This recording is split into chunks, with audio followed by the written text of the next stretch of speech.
जन्म, ज्ञानप्राप्ती आणि महापरिनिर्वाण या तिन्ही महान घटना ज्या एकाच दिवशी घडल्या, तो पवित्र दिवस म्हणजे बुद्ध पौर्णिमा. बुद्ध पौर्णिमा म्हणजेच वैशाख पौर्णिमा. तुम्ही विचार करत असाल, आजच्या या दिवशी खिरेला काय महत्त्व आहे?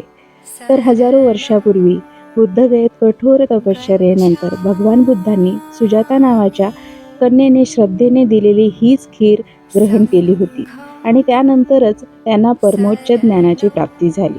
तेव्हापासूनच बुद्ध पौर्णिमेला प्रसादासाठी अशी तांदळाची खीर केल्या जाते.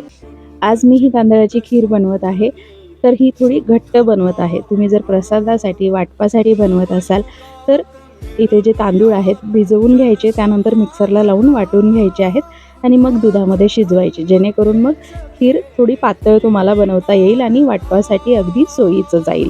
पण इथे घरगुती बनवत आहे, त्यामुळे मी दाटसर बनवलेली आहे. तर ही खीर बनवायला अतिशय सोपी आहे. आंबे, मोहर किंवा बासमती तांदूळ स्वच्छ धुवून पाण्यामध्ये भिजत ठेवायचे अर्ध्या तासासाठी. त्यानंतर दुधामध्ये ते शिजवायचे आहेत. त्यानंतर त्यामध्ये आवडीनुसार साखर, वेलची पूड, सुकामेवा घालायचा आणि आवडते अशी पातळ किंवा घट्ट अशी ही खीर तुम्ही बनवू शकता. करायला अतिशय सोपी आहे. श्रद्धेने आणि प्रेमाने केल्यावर अतिशय अप्रतिम ही खीर तयार होते. चला तर मग तथागतांना अर्पण करूया ही तांदळाची खीर.